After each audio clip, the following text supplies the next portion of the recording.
So hey my dear audience, how are you all, कैसे हो आप लोग। सो आज की जो वीडियो है आपको स्क्रीन पर दिख ही रहा होगा। इस वीडियो को बनाने का मेन पर्पस क्या है कि अब आप लोगों के दिल्ली यूनिवर्सिटी का जो स्कोर कार्ड है जो दिल्ली यूनिवर्सिटी का स्कोर कार्ड है वो रिलीज़ हो चुका है। ठीक है, अब आप लोग ऑलमोस्ट सबको पता ही चल चुका है कि हाँ इतने स्कोर हैं। So means you can conclude yourself that you will get admission Delhi University और not, and if you are not getting Delhi University then what are the other options in which you can take admission for saving your year. Okay, so अगर आपको अपना साल save करना है, एक year को save करना है, then you have many options. but अगर हम दिल्ली एनसीआर की बात करते हैं, जो स्पेशली दिल्ली यूनिवर्सिटी मतलब दिल्ली के बच्चे हैं और आसपास वाले जो एरिया हैं एनसीआर वाले बच्चे हैं, वो उन बच्चों का क्या है कि उन्हें दिल्ली में ही कोई कॉलेज चाहिए होगा। अब दिल्ली में ही कुछ अच्छे कॉलेजेस की बात करूँ, दिल्ली यूनिवर्सिटी को छोड़ के, तो आपको काफ़ी सारे ऑप्शंस हैं। बट पर्सनली मुझे दो कॉलेजेस जो हैं वो काफ़ी अच्छे लगते हैं प्राइवेट यूनिवर्सिटीज़ के, मतलब प्राइवेट यूनिवर्सिटी में। सो एक आपको लॉयड लॉ कॉलेज है, दूसरा आपका एशियन लॉ कॉलेज है। ठीक है, बट लॉयड लॉ कॉलेज के ऊपर मैं आपको ज़्यादा अच्छी कमांड और ज़्यादा अच्छे तरीके से बता सकती हूँ। Reason being because I have many friends in Lloyd law college, और उन्होंने बहुत अच्छे से उनकी बहुत ज़्यादा कंट्रीब्यूशन इस वीडियो को बनवाने में, क्योंकि उन्होंने बहुत सारी चीज़ें बताई हैं मेरे को कि हाँ ये चीज़ें अच्छी हैं इस कॉलेज के बारे में। प्रोज एंड कॉन्स दोनों हैं। आप इस वीडियो में हम एक्टिविटीज़ के बारे में देखेंगे। ठीक है, आपकी एक्टिविटीज़ कौन सी हैं, सोसाइटीज़ कौन सी हैं, और प्रोज एंड कॉन्स, जैसे कि मैंने आपको बताया एडमिशन प्रोसेस क्या है, फीस स्ट्रक्चर क्या है, यहाँ पर आपको स्कॉलरशिप भी मिलती है। तो हम वो सब चीज़ें देखेंगे आज इस वीडियो में। सो जिसको भी लॉयड लॉ कॉलेज के बारे में पता करना है, आप इस वीडियो को पूरा देखो। आपको at the end of the day आपको समझ आएगा कि लॉयड लॉ कॉलेज कैसा है। ओके, सो लॉयड लॉ कॉलेज एक प्राइवेट यूनिवर्सिटी मतलब प्राइवेट कॉलेज है जो कि CCS चौधरी चरण सिंह यूनिवर्सिटी के अंदर आती है। ठीक है, एफिलिएट करती है CCS से। वैसे हम लोगों ने जनरली देखा जाए तो CCS को मैं बोलना नहीं चाहूँगी, बट स्टिल CCS को हम उतना अच्छा नहीं मानते हैं। I don't know what are the reasons, but मेरे को ऐसा लगता है कि कुछ कॉलेजेस ऐसा नहीं है कि अच्छे नहीं हैं। लॉयड लॉ कॉलेज जो है वो मेरे को पर्सनली पसंद आया, बिकॉज मेरे फ्रेंड्स ने भी रिव्यूज़ दिए और मैंने खुद भी देखा है। ओके, सो हम डिटेल इन्फॉर्मेशन के बारे में बात करेंगे। नेक्स्ट हम देखते हैं, देखो बहुत सारी चीज़ें हैं। पहले हम बात करते हैं एडमिशन प्रोसेस के बारे में। 2022 में इस वीडियो में बना रहा हूँ। 2022 में जो बच्चे लॉयड लॉ कॉलेज में एडमिशन लेना चाहते हैं, इस अभी जो टाइम चल रहा है नवंबर का है। ओके, नवंबर भी ऑलमोस्ट एट द एंड है। ओके, सो नवंबर के एंड में आपको कौन कौन से कॉलेज, अगर आप अपना 2022 को सेव करना चाहते हो without taking any drop year और एनी गैप, सो आप कुछ इस कॉलेज को देख सकते हो। एडमिशन प्रोसेस की बात करूँ तो एडमिशन प्रोसेस यहाँ पे दो तरीके से एडमिशन ले सकते हो। आपका एक ऑनलाइन तरीका होता है, एक ऑनलाइन है और एक ऑफलाइन है। ऑनलाइन का ये है कि रजिस्ट्रेशन फॉर्म फिल करो और उसके बाद एडमिशन ले लो। ऑफलाइन क्या है, फिजिकल विजिट लो। लॉयड लॉ कॉलेज आपका ग्रेटर नोएडा में है। इसका जो इन्फॉर्मेशन है कि कहाँ पर है, क्या लोकेट करता है, आपको प्रॉपर वेबसाइट में मिल जाने वाला है। बट स्टिल मैं आपको स्क्रीन पर दिखा दूंगी कहाँ पर से कॉलेज है, जो कॉन्टैक्ट एड्रेस है वो, वहाँ पर जाकर आप इस चीज़ को देख लेना। ठीक है, नेक्स्ट आते हैं कि अगर आप ऑफलाइन तरीके से देखना चाहो। अच्छा, पहले तो हम कॉलेज टाइमिंग के बारे में बात कर लेते हैं, बिकॉज कॉलेज टाइमिंग यही चीज़ है ना कि बहुत ज़्यादा ही हम लोग देखते हैं कितना टाइम हमें कॉलेज में स्पेंड करने को मिलेगा।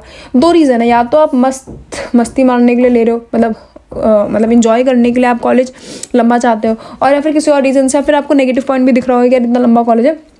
वो सब चीज़ें साइड करो। बट कॉलेज जो है वो ऑलमोस्ट ठीक है, प्रीटी डिसेंट टाइप का टाइम है कि हाँ इतना ही टाइम आपको कॉलेज में स्पेंड करना चाहिए। एक आइडियल टाइम जिसे बोलते हैं, जो कि आपका 9 से 3 तक आपका जो कॉलेज टाइम है यहाँ पर। ओके, अब बात करते हैं तो आपका कॉलेज टाइमिंग की बात होगी। नेक्स्ट चीज़ क्या है, डायरेक्टली अगर आप विजिट करोगे कॉलेज कैंपस में, देन वहाँ पर आपको पूरा प्रोसीजर बताएंगे, each and everything they will explain. तो आपको वहाँ पर पूरे जो प्रोसीजर है वो आपको ऑफलाइन के में तो आपको ऑफलाइन में ही पता करना पड़ेगा कॉलेज जाकर। ओके, वहाँ पर भी वो आपको प्रॉपर एक फॉर्म फिलअप करवाएंगे, और उसके उस फॉर्म रजिस्ट्रेशन फॉर्म होगा, और उसके बाद फिर रजिस्ट्रेशन फॉर्म के बेसिस पर आप आगे फर्दर प्रोसीड करोगे। आगे इंटरव्यू है कैसा, अगर आप यहाँ पर तो एंट्रेंस एग्जाम का भी है एक पॉइंट, बट जैसे कि अब टाइम निकल गया तो एक इंटरव्यू कंडक्ट होता है। उस इंटरव्यू के अकॉर्डिंग में आपका एडमिशन ले लिया जाता है। इंटरव्यू ज़्यादा हाई लेवल का नहीं होता, मतलब जस्ट कि आपकी पर्सनल डेवलपमेंट देखी जाती है, आपका कॉन्फिडेंस देखा जाता है, कुछ क्वेश्चंस का अगर आप आंसर कर पा रहे हो तो वेल एंड गुड, वो सारी चीज़ें देखकर आपको यहाँ पर एडमिशन मिल जाता है। ईजी एडमिशन प्रोसेस है। और अगर मैं ऑनलाइन देखूँ तो ऑनलाइन आप 3-4 तरीके से 3-4 स्टेप्स हैं या फिर 3-4 चीज़ें हैं जो कि आपको देखनी है। आप ऑनलाइन की बात करते हो तो ऑनलाइन में पहली चीज़ क्या है कि आपको पहला ऑनलाइन रजिस्टर कराना पड़ता है, जो कि अप्रॉक्स 2500 में वो रजिस्ट्रेशन जो है वो हो जाती है, फर्स्ट थिंग, ठीक है। आफ्टर ऑनलाइन रजिस्ट्रेशन, जब आप ऑनलाइन रजिस्ट्रेशन कर लोगे तो वो आपको बताएंगे कि हाँ आपका इंटरव्यू कब होगा, क्या होगा, कैसे होगा, और then you will get the admission, ठीक है। तो वो आपको इंटरव्यू बताएंगे कि इंटरव्यू कहाँ, कब और कैसे होगा। आपका इंटरव्यू देने के बाद जो भी होगा, अगर आप एडमिशन ले लेते हो या फिर हो जाता है तो आपको प्रॉपर फर्स्ट सेमेस्टर की फ़ीस पे करनी पड़ती है, ठीक है। यहाँ पर जहाँ तक मेरे को पता है सेमेस्टर वाइज भी फ़ीस पे की जाती है, आई गेस, हाँ सेमेस्टर वाइज में फ़ीस पे की जाती है, तो उस टाइप में आपको फ़ीस पे करना और आप साथ में भी कर सकते हो, तो वहाँ पर जाकर आपको ज़्यादा अच्छे से पता चलेगा। सेकंड पॉइंट क्या है, बहुत अच्छा चीज़ है कि यहाँ पर आपको स्कॉलरशिप जैसा ही कॉन्सेप्ट है कि आपको स्कॉलरशिप मिल जाएगा अप टू 50%। इट्स मतलब डिपेंड कि आप, हाँ, दिल्ली यूनिवर्सिटी के एंट्रेंस एग्जाम के स्कोर के बेसिस पर भी आपको एडमिशन मिलता है और उस अकॉर्डिंग में भी आपको स्कॉलरशिप्स मिलती हैं। वहाँ पर जो फीस है वो ऊपर नीचे होती रहती है। और EWS कैटेगरी को यहाँ पर थोड़ा सा रिजर्वेशन प्रोवाइड किया गया है, उनको 15% रिजर्वेशन है, 15% रिजर्वेशन है आपको स्कॉलरशिप में, ठीक है। उसके बाद थर्ड क्या है कि हाँ वही जो मैंने आपको पता है कि दिल्ली यूनिवर्सिटी के एंट्रेंस बेस पर आपको एडमिशन मिल सकता है यहाँ पर, ओके। नेक्स्ट चीज़ है फीस स्ट्रक्चर। जैसे कि मैंने आपको पहले बताया कि फीस स्ट्रक्चर क्या है, तो स्कॉलरशिप के बेसिस पर अगर मैं बात करूँ, मेरे पास ना एग्जैक्ट वो नहीं है कि अगर आपके दिल्ली यूनिवर्सिटी में इतने नंबर आया तो उस अकॉर्डिंग में स्कॉलरशिप मिलता है, बट टोटल फीस जो है वो एग्जैक्ट फीस आपसे भरवाई जाती है वो 1,10,000 है, ठीक है। तो इतनी फीस आपसे भरवाई जाती है और ये फीस जो है आप सेमेस्टर वाइज भी भर सकते हो और ईयरली भी भर सकते हो। वैसे सेमेस्टर वाइज ज़्यादा प्रेफरेबल होता है, ठीक है। अब आप अगर मैं बताऊँ स्कॉलरशिप के बेसिस पर, तो ऐसे 10%, 15% इस टाइप की स्कॉलरशिप होता है और फीस फिर ये कुछ ऐसे बनती है आपको देने के लिए, ओके, ये आपकी फ़ीस बनती है। नेक्स्ट बात करते हैं कि हाँ आपके अगर ग्रेजुएशन, देखो यहाँ पर एक 5 ईयर लॉ कॉलेज भी है, ठीक है, और एक आपका 3 ईयर लॉ कॉलेज भी है। तो 5 ईयर लॉ कॉलेज में आपके 12th के मार्क्स देखकर एडमिशन मिलता है और इस तरीके से आपको स्कॉलरशिप मिलती है और ये आपके मार्क्स की क्राइटेरिया होता है, मतलब इस अकॉर्डिंग से मिलती है। और अगर आप 3 ईयर की बात करते हो तो आपका ग्रेजुएशन के एग्जामिनेशन में देखा जाता है और ये स्कॉलरशिप्स मिलती हैं और इतने मार्क्स रिक्वायर्ड होते हैं for availing the scholarship percentage, okay. उसके बाद नेक्स्ट चीज़ है ये कुछ और स्कॉलरशिप्स, मतलब स्कॉलरशिप तो भरपूर हैं कि आप आराम से आके वहाँ पर स्कॉलरशिप के बेसिस पे अपनी जो फीस है उसको कम करवा सकते हो। ये गर्ल्स के लिए है कि बेटी बचाओ बेटी पढ़ाओ, अगर आप उसमें करोगे तो उस अकॉर्डिंग में 60 गर्ल्स हैं जिनको एडमिट किया जाता है और 25% मिलता है स्कॉलरशिप। और ये कुछ तरीके की एक्स्ट्रा करिकुलर एक्टिविटीज़, इसको आप आराम से पॉज करके वीडियो पढ़ लेना और ये पूरा जो इन्फॉर्मेशन है ये आपको उनका वेबसाइट पे मिल जाएगी, तो मैंने वहाँ से लिया। नेक्स्ट आप बात करते हो कुछ एक्टिविटीज़ जो बहुत इंपॉर्टेंट है। सो अगर हम एक्टिविटीज़ की बात करते हैं तो ये कुछ एक्टिविटीज़ हैं, इससे बहुत ज़्यादा एक्टिविटीज़ हैं, क्योंकि जब भी हम किसी कॉलेज में एडमिशन लेने की सोचते हैं तो सबसे पहली चीज़ हमारे माइंड में आती है, वो स्पेशली लॉ कॉलेजेस की बात करूँ तो पहला हमारी होती है सोसाइटीज़ और दूसरी हमारी होती है वो सोसाइटीज़ कितनी एक्टिव हैं, और देन एक्टिविटीज़ मतलब जो एक्स्ट्रा करिकुलर एक्टिविटीज़ हैं वो कैसे होती है उस कॉलेज में।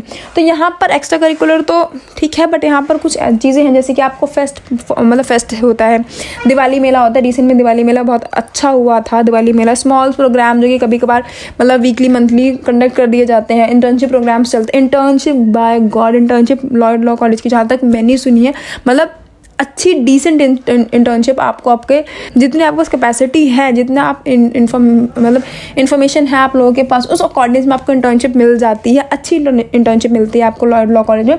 5 ईयर वाले बच्चों को तो प्रीटी डिसेंट काफ़ी अच्छी इंटर्नशिप मिलती है। 3rd ईयर वालों में भी इतना मेरे को पता नहीं है, बट हाँ 3rd ईयर वालों को भी मिलती है, जो 3 ईयर वाले प्रोग्राम्स उनको भी मिलती है।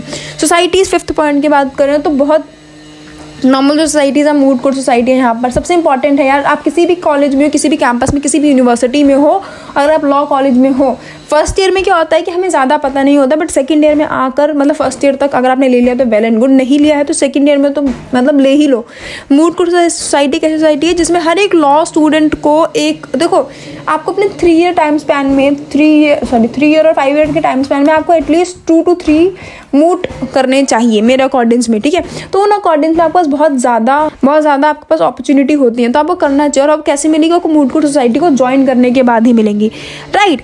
देन आपका आता है डिबेट सोसाइटी। डिबेट मतलब ठीक है, आपको पार्टिसिपेट करना चाहिए, उसके बाद अगेन ये वाली सोसाइटी बहुत इंपॉर्टेंट है, क्योंकि इंटर्नशिप के बारे में बात करी, प्लेसमेंट सेल के बारे में बात करी, और पर्सनल डेवलपमेंट। भाई एक चीज़ लॉयड लॉ कॉलेज में मुझे अच्छी लगी कि मेरे फ्रेंड्स बताते हैं कि 2-3 चीज़ें ऐसी हैं जो वहाँ पर चलती रहती हैं। जैसे कि अगर आप लॉयड लॉ कॉलेज में हो, वहाँ पर आपने एडमिशन ले रखा है, तो आप लोगों को जुडिशरी का बैच मिलता है, जुडिशरी की प्रिपरेशन कराते हैं, स्किल डेवलपमेंट प्रोग्राम्स चलवाते हैं। तो ये सारी चीज़ें ना वहाँ पर बहुत ही फ्रीक्वेंटली चलती रहती हैं। तो एक जो पॉजिटिव मुझे लगता है कुछ ऐसी प्राइवेट यूनिवर्सिटीज़ का, कि जब भी जैसे देखो Lloyd law college well and good, Asian law college अच्छा है, अगर आप इनके अलावा और भी कोई लॉ कॉलेज देख रहे हो जो कि प्राइवेट यूनिवर्सिटीज़ में आते हैं, तो उनमें आप जो एक्स्ट्रा चीज़ें होती हैं ना, जो डेवलपमेंट के ऊपर, मतलब पर्सनल डेवलपमेंट के ऊपर वहाँ पर फोकस किया जाता है कि नहीं, जुडिशरी का बैच है कि नहीं, कोई ऑनलाइन कोर्सेज चल रहे हैं कि नहीं, वो सर्टिफिकेट कोर्सेज चल रहे हैं कि नहीं, ये सब चीज़ें आपको देख के किसी प्राइवेट यूनिवर्सिटी में एडमिशन लेना चाहिए। बिकॉज आपका फीस देना पड़ रहा है आपको काफ़ी ह्यूज अमाउंट में। उसके बाद हर एक छोटी छोटी चीज़ों के लिए आपको वहाँ पर चीज़ें मतलब बोली जाती हैं। तो इन सब चीज़ों को देखते हुए आप लोगों को ये चीज़ होना चाहिए आपके माइंड में कि अगर आप किसी प्राइवेट कॉलेज में एडमिशन ले रहे हो, तो वहाँ पर पढ़ाई के साथ साथ और क्या क्या चीज़ें होती हैं, क्योंकि आपको और भी चीज़ों में अपने आप को वास्ट करना होता है। तो इसलिए ये सब चीज़ें देख के ही कुछ किसी कॉलेज में एडमिशन लेने के सोचते हैं। अब आते हैं प्रोज इस कॉलेज का क्या है कि फैकल्टी अच्छी है, इंफ्रास्ट्रक्चर अच्छा है, एक्टिविटीज़ बहुत अच्छी होती हैं, सोसाइटीज़ काफ़ी एक्टिव है, ऑनलाइन सर्टिफिकेट कोर्सेज, एक पॉइंट जो मुझे इस कॉलेज को देने का मन है वो, और सेकंड जुडिशरी, और थर्ड यहाँ पर आपके स्किल डेवलपमेंट प्रोग्राम्स भी चलाए जाते हैं। तो ये 3-4 चीज़ें मुझे बहुत सही लगती हैं इस कॉलेज के बारे में। नेक्स्ट कॉन्स क्या है यार, कॉन्स तो कुछ मतलब ऐसी किसी यूनिवर्सिटी का होता नहीं, बट स्टिल अगर मैं फिर भी मतलब निकाल लूँ किसी भी तरीके से, तो ये है कि 70% अटेंडेंस। यार अटेंडेंस यार इनको तो 70 है, बट हमारे कॉलेज में दिल्ली यूनिवर्सिटी में 75% अटेंडेंस। शिट, तो ये चीज़ें हैं।